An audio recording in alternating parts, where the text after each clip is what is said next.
What happens when two dudes, one a retired Navy SEAL commander in Colorado Springs, and the other a hippie meditation teacher in New York City, get together to discuss living mindfully? That's a great question, because we don't know what will happen either. Raw, uncut, and unapologetic. Welcome to Men Talking Mindfulness with co-hosts John McCaskill and Will Schneider. Each week, we take an authentic dive into how mindfulness continually impacts our lives, deepens our relationships, and allows us to be emotionally alive.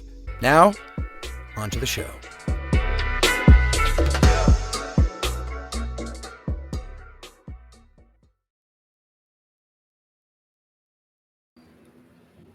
Your health and youthfulness are directly linked not only to how much water you drink, but also how well your body gets water into your cells. It's the oils and fats that make cellular hydration possible. Water literally has to cross over a oil-guarded barrier to get inside your cells. You can drink all you want, but if water doesn't get past this membrane, hydration isn't really happening. Quench is that quote is from a book called Quench. Do you notice you can't seem to lose weight even when trying? Do you notice increased thirst? Do you feel constipated? Do you notice a decrease in your urine output? Do you feel bloated? Do you notice brain fog? Do you have afternoon fatigue? Do you struggle with daytime sleepiness? Do you notice any dizziness? Experience poor sleep? Feel muscle stiffness? Feel joint pain? Have headaches? Have dry skin? Have chapped lips? Notice if your eyes are dry, notice if your mouth or throat is dry or have bad breath. Then it's likely you're chronically dehydrated. And this episode of Men Talking Mindfulness is for you. Hey, welcome back to the show. Men Talking Mindfulness, where we do the best we can to demystify and make mindfulness meaningful to you. I'll get that one of these days, John. Hey, I'm Will Schneider here in New York City, joined by my co-host and brother from another mother, John McCaskill, over there in Colorado Springs. Today, we have Dr. Dana Cohen joining the show. She's a co-author of Quench, and the subtitle of Quench is Beat Fatigue, Drop Weight, and Heal Your Body with the New Science of Optimum Hydration. I should also note that stated in the cover of the book is 8 glasses a day is not the way. Maybe you're asking yourself, what does optimal hydration have to do with mindfulness? Well, without a sound body, there is very little opportunity to access a sound mind. And wait for it. Here's a little secret. Meditation can actually help you keep hydrated too. Well, with that being said, we have a jam-packed show today, and we are stoked to welcome Dr. Dana Cohen. Personally, I have been obsessed with optimal hydration. I've been waiting and wanting to speak to an expert like Dr. Cohen for years. So, hey, before we start the show, let's head over to Commander McCaskill for some announcements. How you doing, John? I'm doing well. Thanks, brother. Yeah, good to be here with you. Actually, I'm going to cut it short. We don't have too many announcements. Will and I are here with you with Men Talking Mindfulness every week. If you can, give us a like, subscribe on YouTube, give us a review on the podcast. But that's really all I have for this week. So let's go ahead and bring Dr. Dana Cohen up on the screen here with us.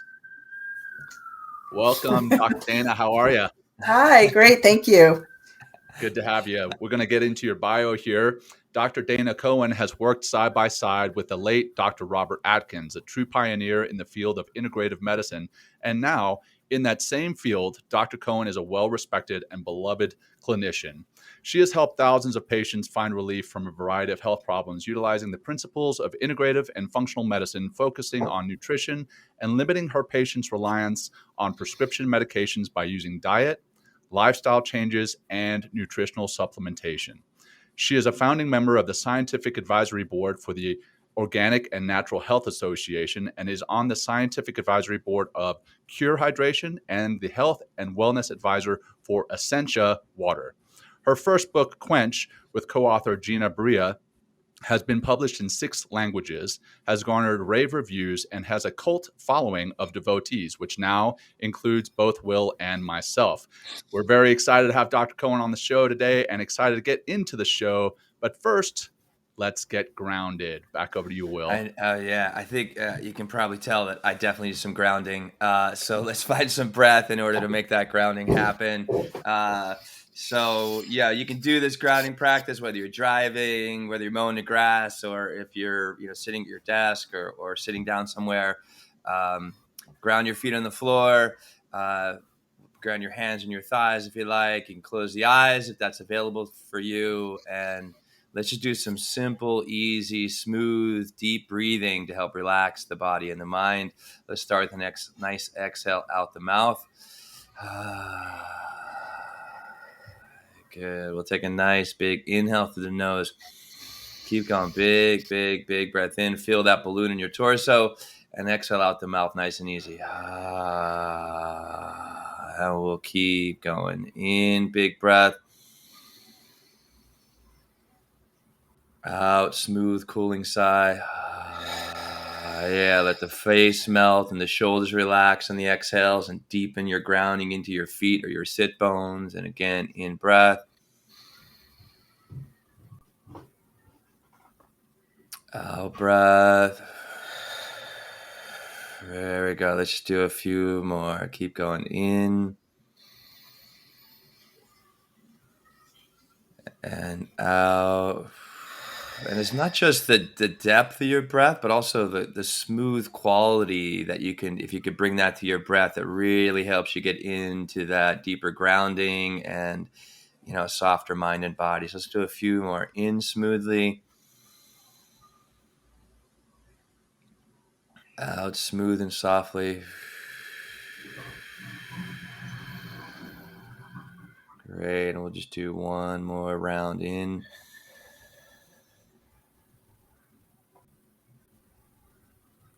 And out.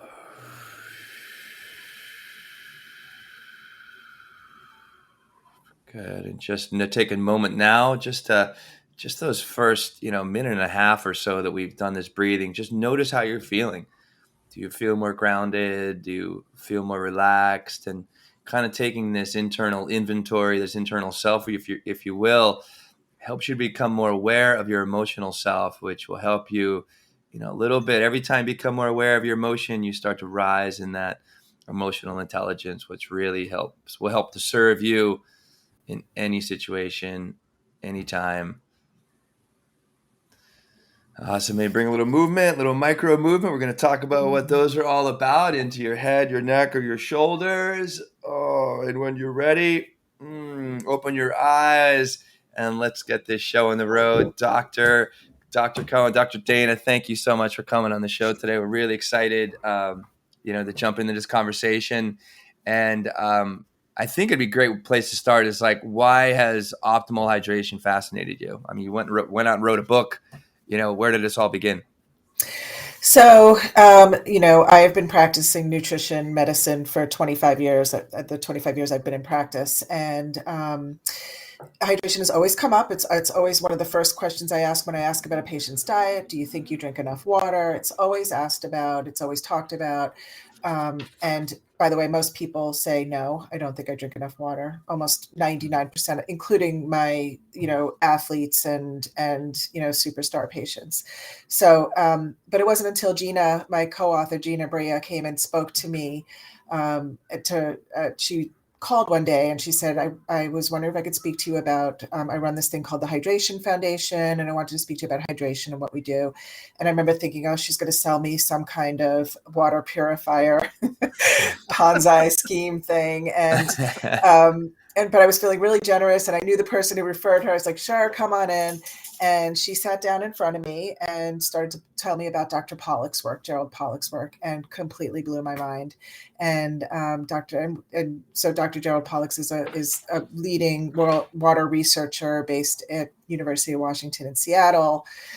And so that's where it all started. And I remember and then she started telling me about her thesis as an anthropologist. She wrote about how desert people hydrate. And they certainly don't drink 8 glasses of water a day and walk around with water bottles, and then, anthropologically too. And we just had so much in common. And her first thing she brought to me was a smoothie. She sat down in front of me and presented it to me. And then I looked at her, and as she's saying, and by the way, having worked for Dr. Atkins, I've worked for a bunch of other very incredible mentors and holistic doctors. I've always known I had to write a book. I just never knew what I want, just to have a platform in this field. Right. And I never, and truth is, I never knew what I wanted to write about. I didn't want to write another book about hormones or thyroid, which is what I do so much of, because you have to go see your doctor and you have to get a prescription. And, it's like so I just looked at her and I said, oh my God, Gina, I said, this is the book. This is the book I want to write.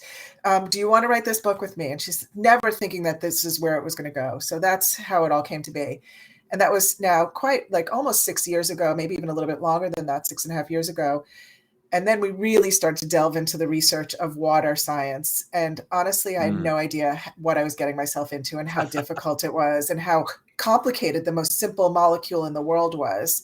But we forged through and wrote this book. I'm really proud of it. And I think it's helped a lot of people from the feedback that I've gotten. And I am even now more so passionate about it. What made it so difficult and such a challenge to study something that is 2/3 of our planet and like 2/3 of our body? And the simplest molecule, H2O, right? You think, yeah, there you go. It's what's difficult is that there are, first of all, no ways to truly measure what I call subclinical dehydration. There's no easy way to say like, oh, you're subclinically dehydrated, you need to drink more water. Like, what exactly, how much water should you drink? Let alone that stuff is very nebulous. Like, we don't really know. But then the science, even the science of Dr. Pollack, and we talk a little bit about this in the book, like nobody really agrees that the phases of water. So let me just tell you right now what it is, people listening. So Dr. Pollack has discovered that there's a fourth phase of water. This is what was mind-blowing to me, right? Yeah, same here. I was like, what? Yeah, we all know that water exists as liquid, ice, and vapor. You learn that in elementary school. That same, and I remember even learning that in elementary school, thinking like, wow, how could that be the same molecule? It's ice, it's liquid, it's vapor, yet it's the same molecule. How is that? But now there's this fourth phase, and that's gel water or structured water. Dr. Pollack calls it easy water. And there's a lot of scientists that don't necessarily agree on that. Everybody agrees that there is some other phase of water, that there is some other form that this water exists in. But when you start to read Dr. Pollack's work, it's how those H2O molecules, how they literally structure upon each other. And in that structuring, they start to share electrons. And it's in that sharing of electrons that they actually maybe even change their chemical equation.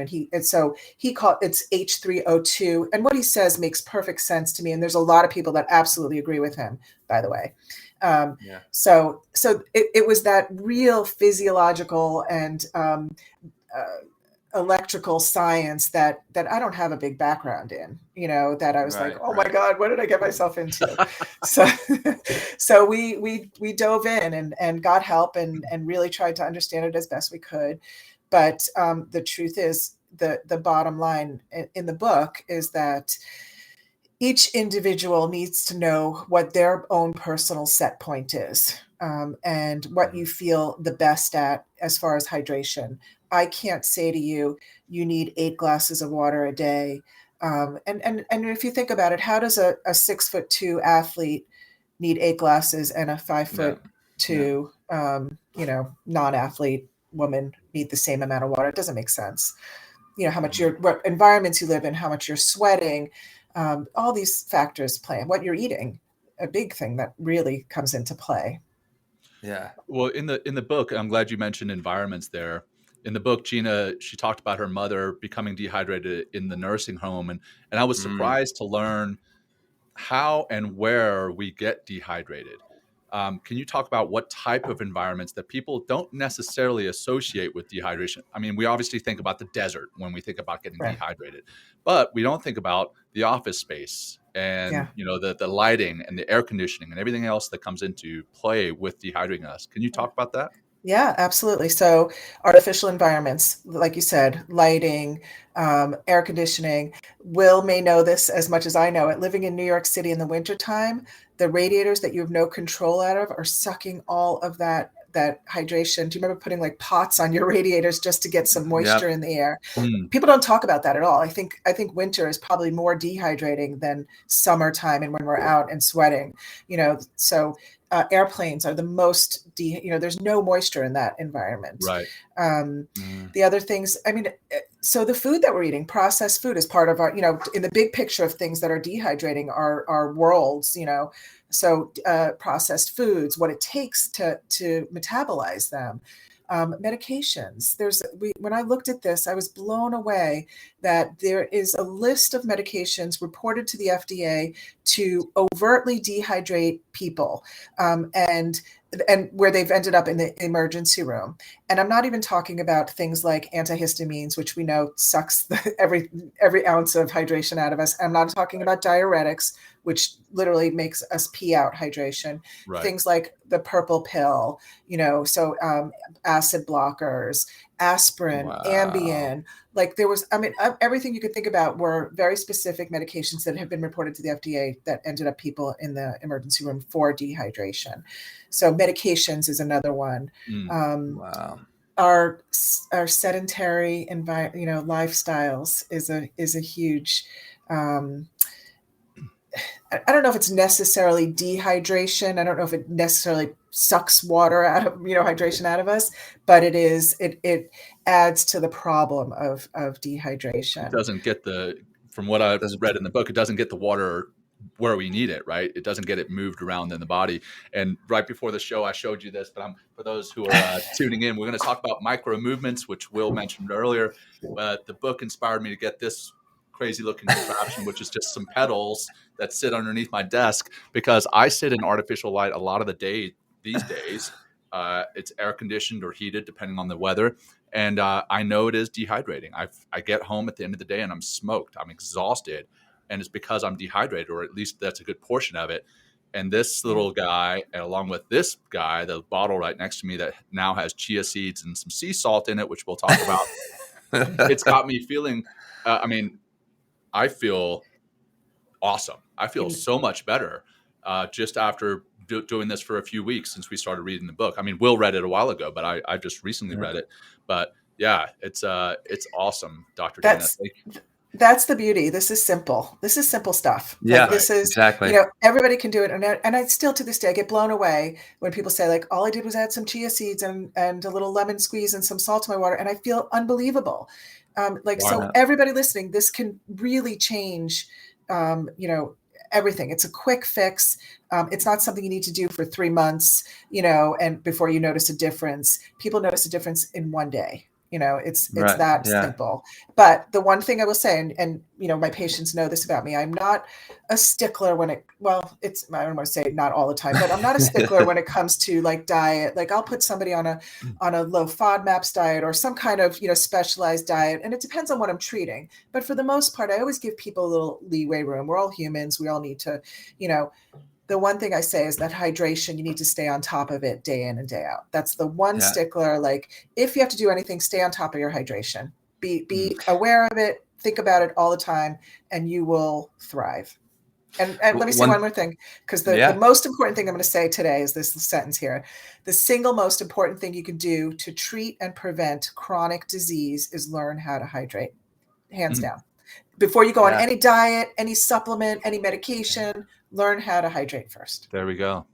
Yeah. We can wrap up the show. Thanks so There much. you go. Yeah. Well, I mean, one thing in the book is you have several, I don't know if they're testimonials as much as like stories of patients coming to you with these chronic problems, and you taking them through and your Quench program, and just within a few days, like they're not just shifting physiologically, right? But hydration has a massive effect on how we're feeling as well. Yeah. Right. It's so maybe everything. maybe we can drive a little bit, because like I have here, how does it affect our bodies, our mind, and our emotions when we're dehydrated? Like, so let's go, when we're dehydrated, what's going on there? And then when we get to that optimal hydration, by being more aware of of how much. And again, I'm so glad you said this, and I'm just going to reinforce it. It is a daily pursuit to stay hydrated, because our water, our body is continually, manufacturing itself and needs hydration in order to energize and do everything that we have in this amazing body runs through the water. So let's go take a step back and just talk about, what dehydration does to our mind, our body, and our moods would be, I think, a good place. So I think the more important question is, how do we know that we're dehydrated? So, Please. All right, let's start there. So I think there's lots, like a lot of people know these things: constipation, headaches, dry skin, all the things you mentioned right at the beginning. So there's those things that we can look at.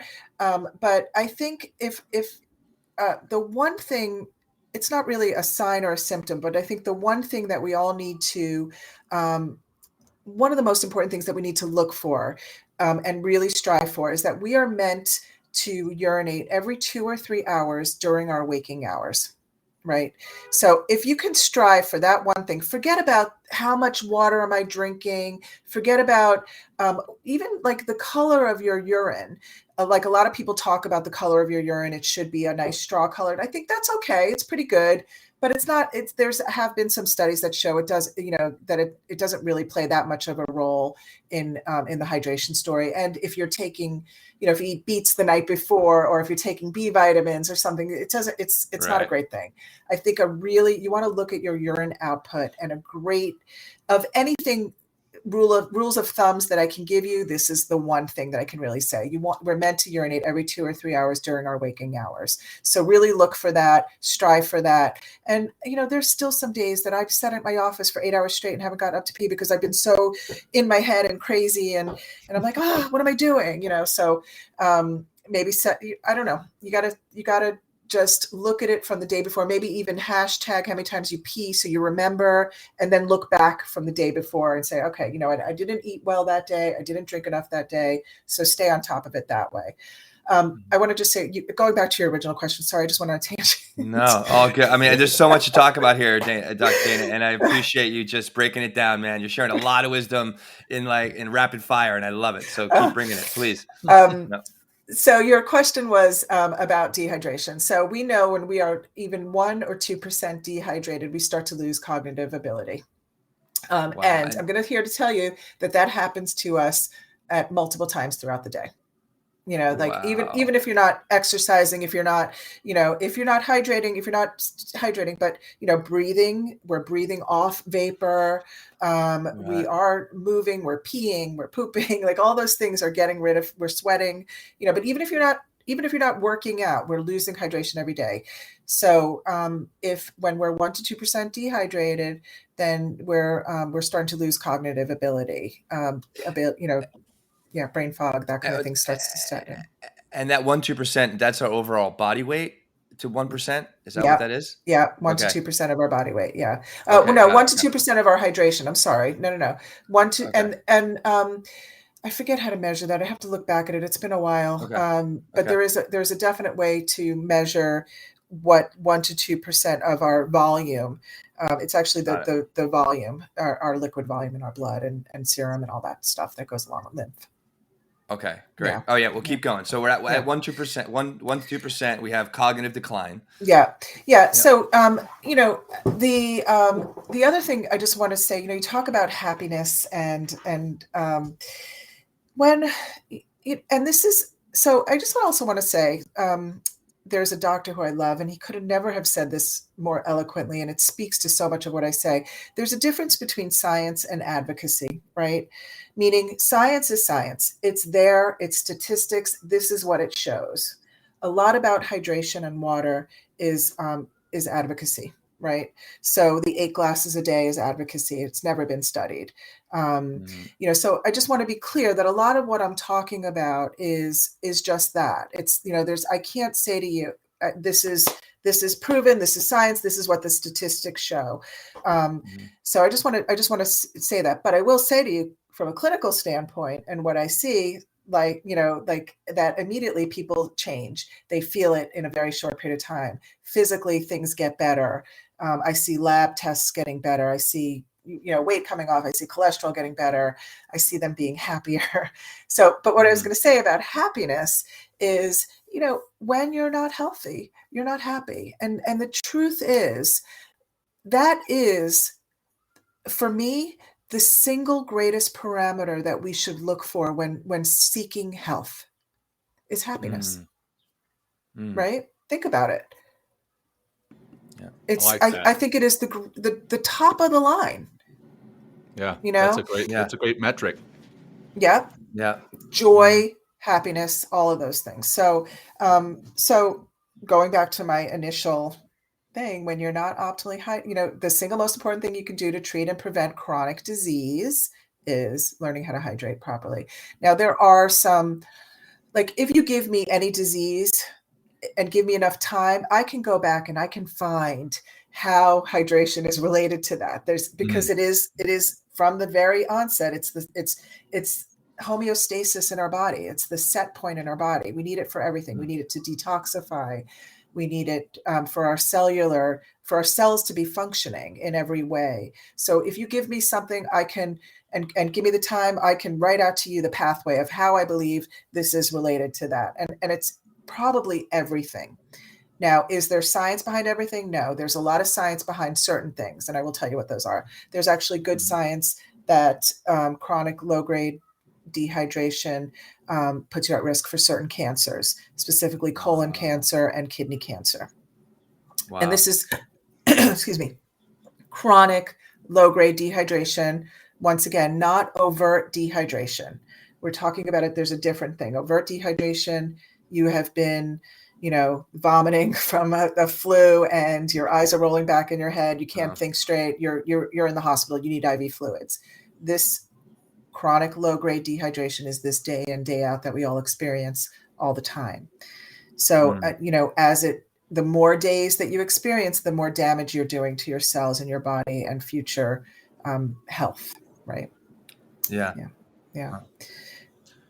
Go ahead, John. Yeah. The food and hydration. We've talked about on the cover of the book. Again, it says 8 glasses a day is not the way. Coming back to the opening quote that Will read, why is just drinking water not enough to establish that optimal hydration? So it's a little misleading because it may be enough for many people. It may be. I don't know. Once again, this is incredibly personalized to each person.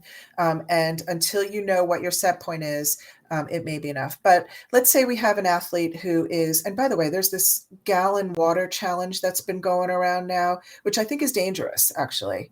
I think it's, unless you are a major athlete like Tom Brady, who is, really working out, really sweating, and, then you probably should not do a gallon water challenge. You're drinking way too much water. So there's a problem with overhydration. So the 8 glasses of water a day does not take into account, all right, I'm going to give you a better example. This is, I think, how everybody can really, and especially my yogi patients will understand this. I have, so patients saying, I drink water all day long. I drink so much water. I cannot quench my thirst. I cannot satiate my thirst. I don't know why I'm drinking so much water a day. And the truth is, you're just drinking all this, what we call bulk water. So plain water, nothing in it, no electrolytes, nothing. You're drinking bulk water and you're just peeing it out. By the end of the day, you're peeing clear pee. There's nothing to it. So that water, it's more about how do we get that water into your cells, into your tissues where we need it, right? So that's what we mean by 8 glasses a day is not the way. It's not the way it may be the way for a few people. It's certainly not the way for most people. And what is more important is how much of that water is absorbed, and what makes it absorbed, what holds it and pulls it into your cells. And those are things like fiber, chia seeds, fruits, vegetables, fat. We need healthy fat. Fat is more for cellular health, right? We need our cells healthy. So we need good, healthy cells, but fat also stores water in ways that we didn't really realize. And it stores that structured water, good, healthy fat, things like ghee. I know Dr. Pollack had actually tested ghee in his lab. Ghee is clarified butter, right? And that ghee is loaded with gel or structured water. Yeah, you talk about avocados, like avocado oil, and one thing, just to go more scientific, it's you talk about that in that opening quote. You use the word what is it? An oil guarded barrier, right? And that's all of our cells have this oil guarded barrier, and without that, keeping the integrity of that that oil guarded barrier. Then hydration isn't really possible, and we can fall deeper into dehydration. So, from a food standpoint, so I think there's that nice balance between, and again, I enjoy how you said it's like it's kind of personalized. Like if I'm eating a tremendous amount of fruits and vegetables and getting these monosaturated fats in my diet that help to keep that integrity of that oil guarded barrier. And also continually hydrating with water and other types of foods, because there's a lot of I think also we should talk about how there's a lot of food, there's a lot of hydration in food, and it comes from that gel water as well. So what is what's some of the balance there that we can kind of bring in this conversation? So I mean, I wrote a whole chapter on fats in the book because it's actually it's fascinating to me, and there's a lot to talk about and unpack about fats and what's healthy fats and cooking oils, and so I took a lot of liberty because I love that subject. It's not 100% related to hydration. Cooking oils release trans fats if you cook at too high at temperatures, those kind of things. But so a lot of that chapter is really about just healthy fats, what that means, and that we need them in our diets. And thank God that the whole low fat craze is long gone. Yeah. Right. Yeah. Because I grew up in the 70s, that's yeah. Same. Yeah. That's like I can remember my mom had low fat everything in the fridge. Even as a kid, low fat everything. So, but yeah, it's exactly that. So there are in our cells, there are channels of how water gets into the cell. They're literally called aquaporins, and it's those channels are lined with fat, and our cell membrane is fat, and one of the reasons why we need healthy fats, our brains are fat. We need them to encase the water and the hydration in the cell. It's that simple. And when you're eating bad fats and your cells are not healthy, and so yeah, that's the gist of the fat stuff. But diet plays a role here too. When they came up with that 8 glasses a day, and historically, it's a little it's not 100% clear, but historically, in origins of it did take into account how much food people were eating, and then that sort of went to the wayside, and then it became 8 glasses a day.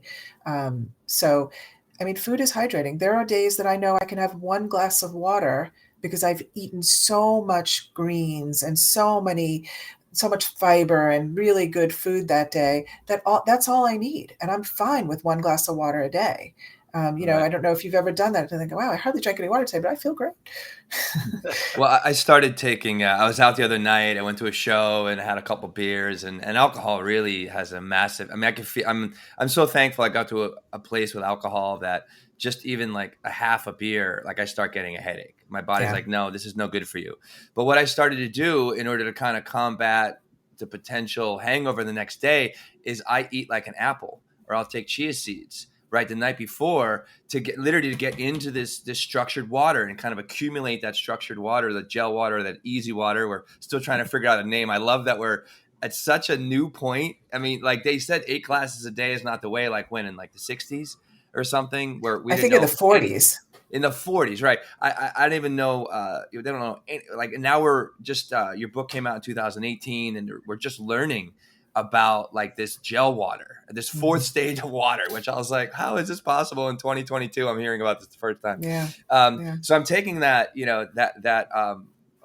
that new science of hydration and applying it to my diet. Because also in the book, you say related to gel water is 2 bottles of water are less hydrating than 1 bottle and 1 apple. Yeah, I So love that. I let's, love that. yeah, Yeah. So let's, let me say it the opposite way. An apple and a bottle of water is probably more cellular hydrating than 2 bottles of water, because okay, it's yes. that apple's going to help bring in that fiber and hold on to that moisture, and then all the water that's locked in that apple. Yeah, I Yeah. love that. Gina, that's Gina's saying. I loved it. I was so And good. and Yeah, I've and so added once again, that's I've added advocacy. apples to my drinking routine as well, and Yeah. it's again amazing what it can do. Yeah, it's funny. I go back and forth. And I haven't now in a long time, but having worked for Dr. Atkins, and for many years of my career, it's low carb, zero carbs. Like no carbs are the enemy. You can't, and you can't do an apple if you're on a ketogenic diet. It's gonna, you can't do that stuff. And like, apples are really good foods and really important. And so, and It's once the again, old that's how apple a science day, is changing, right? Yeah, an right? apple a day keeps the doctor away, and I always say You that come in my back. head. It always comes back. It's true. Yeah. Yeah. So I know we talked about, or we have talked about the water with a pinch of sea salt and some maybe a squeeze of some lemon in there, and chia seeds, and how that can be hydrating. But a lot of people think that sports drinks are the answer. Hey, I'm going to go grab a Gatorade, at Yeah, the local Easy Mart or whatever. yeah, Why yeah. are the sports drinks not helpful? Yeah, so specifically Gatorade too. Gatorade has almost as much sugar as a soda does. Ugh, So yeah. it's unless you are running and not even like a 2 hour marathon, unless you're really doing some endurance sports. So I just have to say, parents, do not feed your kids Gatorade thinking just because it tastes good. It is nowhere. It is not a health drink. There's artificial colors, blah blah. But the sugar part of it, it's hypertonic. It's too much sugar in there. It's no good. Yeah. Now there are other kind of like electrolyte replacements. As you said earlier on, I'm in the scientific advisory board of one of them called Cure. That I think there is a need for, and I think there is a good thing where there's not a lot of sugar in them. There's not a lot of artificial anything, and not everybody needs it. I don't feel like the whole world needs to take electrolyte replacements, but I will say that there are, for those people who can't quench their thirst, try doing 1 packet of an electrolyte replacement a day in one water. You don't need to do every single water with salt and lemon. You can still drink some plain bulk water, but try doing one a day and seeing how that feels for you. I think there's a big deal to some of those things, and there's a ton of them on them. There's a bunch of them on the market.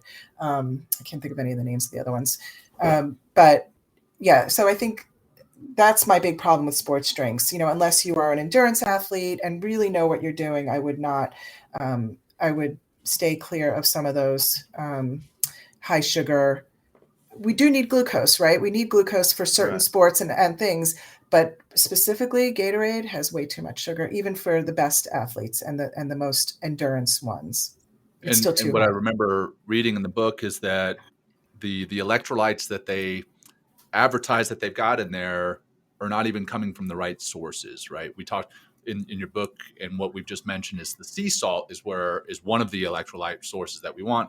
And I forget what it is in these sports drinks, but it's not helpful. I guess it's just regular salt, and that's not going to really help at the cellular level. Right. So it's just sodium. I mean, there is science in exactly what kind of how much electrolytes are needed by the body. The World Health Organization has a very specific, this is what we need when we are doing electrolyte replacements. But for at home, some natural salt has a full spectrum of minerals, not just sodium, that we need. Like that's how we create structured water in the body. That's one of the ways that we create it, adding some of these full range of minerals to the body. That's way more hydrating than just sodium alone. Let's go keep talking about the body, right? Hydration. We're always talking about the body with hydration, but let's get deeper into this micro movement and fascia, right? Yeah. And how to effectively move water through the body. Yeah. It is really. So it's like, if you're sitting, working all day, it's like, why, you go out and buy a little gadget like John, he's pedaling underneath his desk, you know what I mean? Yeah. Right. I should be He pedaling might right look like now. a fool, by somebody walking by, and it's like, what's that wacko doing? But this wacko over here that I call my co-host is doing it for a very specific reason that we got from your book. So let's talk about the fascia and micro movements and what that has to do with hydration. Okay. This is, yeah, we're kind of the first to really talk about this. So a few years ago, a very brilliant, I think it was a plastic surgeon, Guimberto, his name was French, decided to study fascia by putting a camera under the skin of a living person.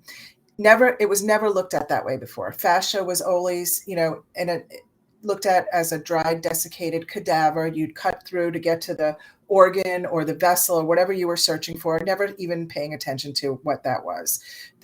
And so just for people to know, fascia is the connective tissue webbing that surrounds every cell, every organ, everything in our body. It holds together everything, and it's everywhere.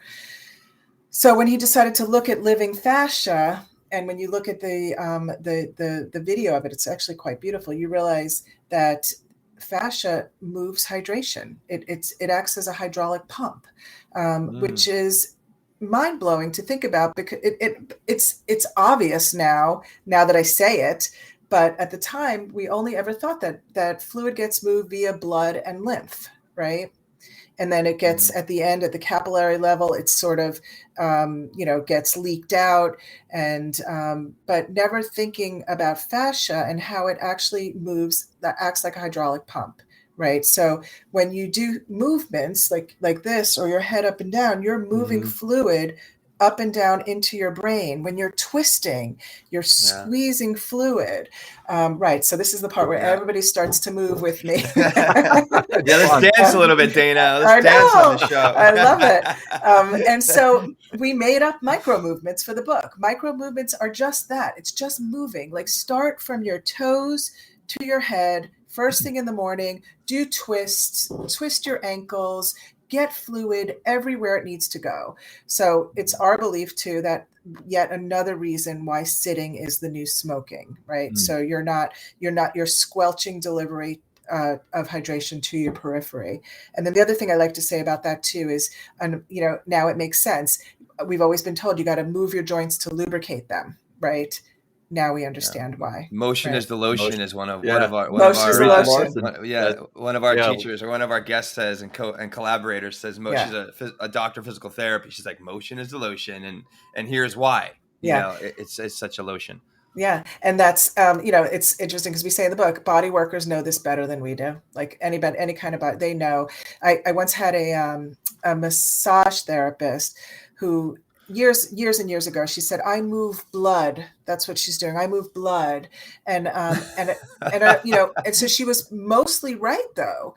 She was moving hydration and blood to where it's needed. And I loved that. I was like, and then there's a study, it's in the book somewhere. I don't remember exactly where it is, but this was a really fascinating study where they took these poor soldiers and they would have them fidget one leg.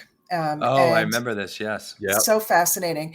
And then they would do muscle biopsies, and they would show that the leg that fidgeted, or the leg that didn't fidget, had as much damage to the vessels as if they were smoking a cigarette. Right. I'm sorry. I just gave the wrong. I just totally no. Sorry. Dehydrated people. So they would dehydrate people, soldiers, do a muscle biopsy. And it was in this low grade dehydration where they had as much damage to their vessels as if they were smoking a cigarette. So vascular damage. This low grade dehydration can do as much damage to your vessels as if you were smoking a cigarette. Really interesting. But the fidgeting that you mentioned is in the book, where they had like people who fidgeted through the day versus people who didn't. and how they were more hydrated, and I think they had burned calories doing that too. I forget exactly what it was, but I know that People there who was definitely fidget live longer. live long. That's what it was. They Yeah. live longer. Yes. Yes. I got my two studies mixed in my head. Oh, Sorry. I totally understand. Oh, good. Well, Yeah. what does it look like, Dr. Dana, if cranking out 8 or 10 hours a day at a desk, sitting most of that time, not getting up and doing this kind of micro movement? Like, is it something like I need to go to an hour yoga class? I need to just, move for a few minutes. So what is this micro movement? And is it something that's throughout the body from head to toe kind of thing? And how much is needed? And how often, I guess, if you're in a day's cycle, in order to stay with that optimal hydration. Good question. Once again, everybody's individual. So I think what comes to mind is a story that a patient had told me. She worked for BlackRock. BlackRock is a big banking firm here, and they had taken the garbage cans away from the cubicles so that did I write this in the book? I don't No, remember. it's in the book. Yeah. Oh, I did. Okay, I love that. Yeah. So they take so that they would be having to get up and move a little bit throughout their day. At least go throw your garbage, down the hall or something. Just like one reason to get up. You got to create little hacks of getting up. So like, I'm in my office. I'm really not sitting at my desk all day. I used to when I was studying or something like that. But I'm up. I'm going to get patients. I'm walking in. I'm examining them. I'm up and down all day long. For those who sit at cubicles, you have to make time to get up. If it's set a timer, stand up, do some deep knee bends, make up your micro movements, have a little thing under your desk, have a standing desk, do ankle swirls. It's you just have to. Gina's got some good ones where my co-author, if you ever go into an elevator with her, it's the craziest thing. I was like, what are you doing? She's like, I'm doing micro movements. She kisses the sky in the elevator. She just goes up and then she goes down. She gets her lips involved, right? Yes, exactly. But truly, like blinking really hard is, it feels good. It feels good. So like, we really do. They've done studies and kids, I'm making up this number. I don't remember the exact number. Babies have something like 400 movements that they can do. As we get older, we have like 40. We lose all of that. So it's important to do all of these things, even wiggle your, physically wiggle your ears, just be in your body, fidget, just be aware of it when you can. If you can't be aware of it, set a timer to get yourself up every hour, just to stand up, do a few deep knee bends, do some twisting, sit down. You will be more productive because of it. So now when my 5-year-old, my 3-year-old, and my 10-month-old are squirming around, I'm not going to say sit still anymore. I'm going to say keep you go move with them, John. You can move with them. I know, I could take a lesson from them. So there's been some pilot studies that Gina did with some schools here where kids, speaking, like, I can't believe teachers still tell, kids to like sit still. No, let them move. And so some of the pilot studies that she did where she had kids, like they had a map of where the water fountains were. She gave them information on why this is good for them. They would raise their hand, go out, go get their water. And it turned out that they performed better on tests in the long run. They performed better at home. They performed better in school when allowed to move and be and drink and do. So yeah, that sitting still. Yeah. Yeah, Lindsay, our Lindsay, our executive producer, or EA, she wrote in the notes there, or just kind of pinged us about the Pomodoro method, which I'll talk about that in a second. And we're really like the show. We're really trying to continually create a foundation of healthy minds and healthy bodies. And a couple weeks ago, we had Kara Bradley on talking about flow state, and one way. And this is also hydration is a big part of being in that flow state. And that Pomodoro method, in case you guys need to go back and listen to it, I'll remind you here, is 25 minutes of concentrated work, setting a timer, 5 minutes away, micro movement time, get up, move your body, maybe get some more water, but just kind of replenish yourself physically in that 5-minute little break, and then back to another 25 minutes. And I've been working in that 25-minute, like John and I are doing a bunch of work right now together, and it really takes a lot of focus. And I started writing in this 25-minute segments and 5 minutes off. And I couldn't believe, like, within an hour and a half or 2 hours, what I accomplished. Yeah. And it's again, like, is how do we stay optimally focused? How do we stay optimally, like, emotionally alive? How do we stay physically alive? And what we're speaking about here with Quench and all this new science and the micro-movements and the fascia and everything, learning about gel water, is all to serve, how can we, be the best physical human that we can. And it's amazing how just little hacks can keep us, as much as I want your office to be filled with patients, Dr. Dana, it's like we can stay out of the hospital. We can release so many chronic issues and so many chronic disease. And just by staying optimally hydrated. I mean, this has been such a fabulous discussion. Thank you. I would be so happy if my office had no patients and just all preventative medicine. It would be my dream. It would be my dream. Yeah. Yeah. I hope we get there someday. Yeah. One thing that we touched on in the intro, and we discussed briefly before we hit record, Dr. Dana, is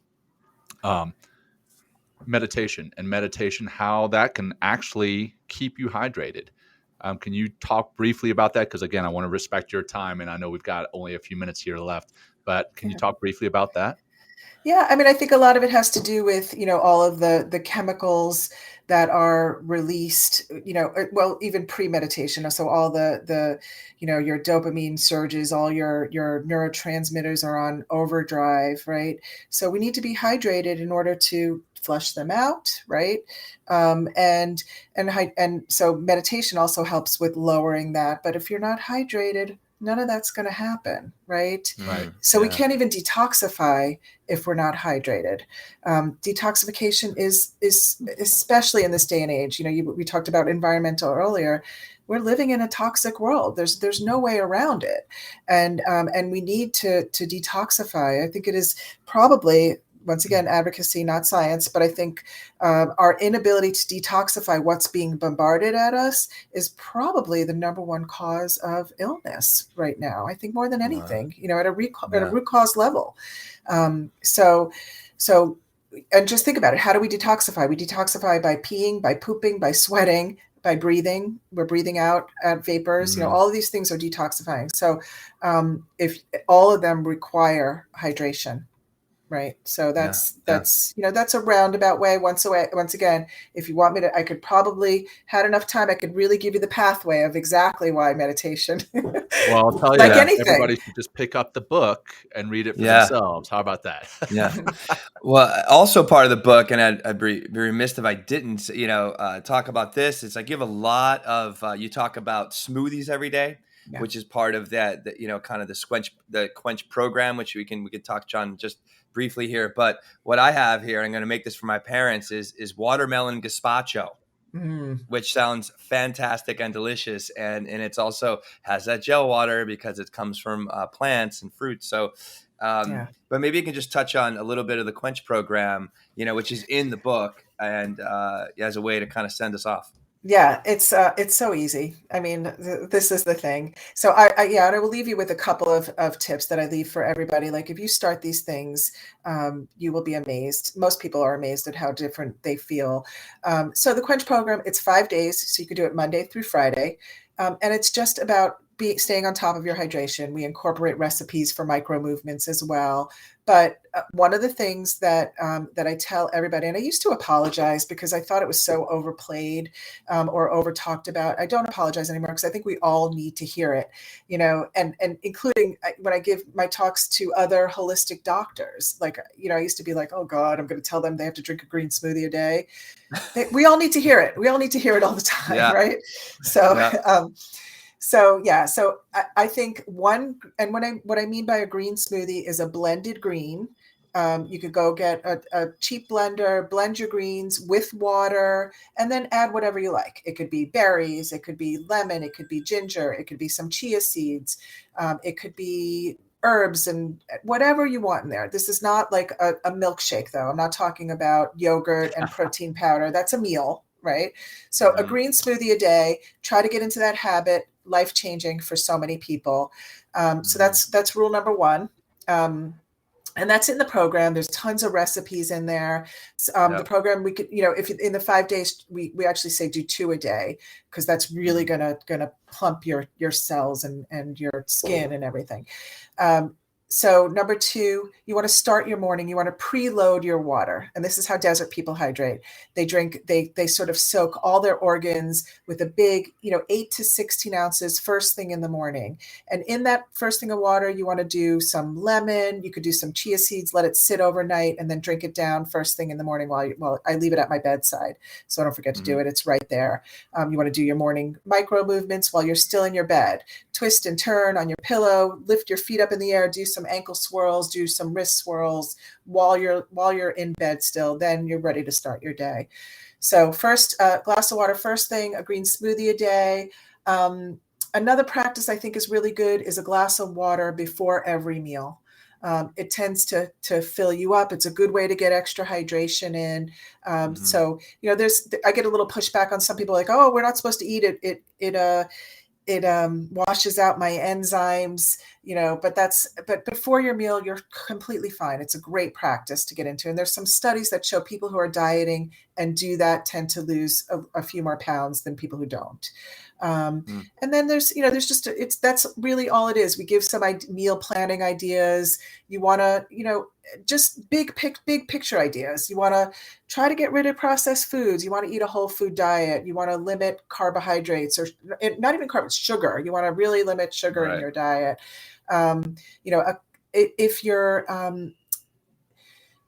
If you wake up to pee in the middle of the night, especially, older men, that can be a problem. We give you ideas on how to maybe do that better. And that might be like a fatty snack before bed and a cup of tea, or something that's going to hold on to that fluid a little bit longer for you. So that's really what the 5-day plan is. It's just some big, simple ideas. It's easy. And like anybody can do it. It really is. And like I said, first thing, start here before you start on any diet plan, any nutrition plan, any lifestyle change. Start here, and then you'll see where it goes. You'll be able to move more fluidly in the long run, right? Movement. There you go. Yeah. There you go. And that plan is in the book. Again, I'm going to plug the book one more time. It is in the back of the book. Check it out, along with those micro movements. But aside from that, Dr. Cohen, what's the best way for people to find you if they have any questions about the book or about hydration in general or anything else? Yeah, my website is www.drdanacohen.com. I'm on Instagram and Twitter and Facebook. Fantastic. We'll make sure that is in the notes. Thank you. And, rather than a closing grounding practice, why don't we do some closing micro movements together? Wow. All right. Let's do it. Yeah. I think it's just whatever that may look like for you. Again, that is covered in the book. Maybe some ear to shoulder work. Stand up. Standing up. Yeah, let's do it. I'm not standing. That's okay. I'm going to stand up. You don't know what's on. Or what's not. Twisting your torso. Yeah. Twisting your torso, twisting your head. Maybe chest. Yeah, exactly. Just getting that movement. If you're listening to this, if you're watching it now, check it out. We'd love you to, get some of those micro movements to get that hydration where you need it. So, Dr. Cohen, it's been an absolute pleasure having you with us today. Thank you so much. It's been highly educational, and we are better for it. And hopefully our audience will implement some of the lessons that you have shared here today and in the book. I'm so happy to meet you guys. I hope our paths cross soon. Yeah, sure. Well, thank person. you. Thank you, Dr. Dana. I appreciate it. Yes. God bless, and I appreciate coming in today. Thank you. Thank you. Take care. Peace. Thanks for joining Will and Jon on Men Talking Mindfulness. If you enjoyed the show, please like and share it with your friends and family, and please, we would appreciate a review too. Until next time, this has been Men Talking Mindfulness. Thanks for showing up.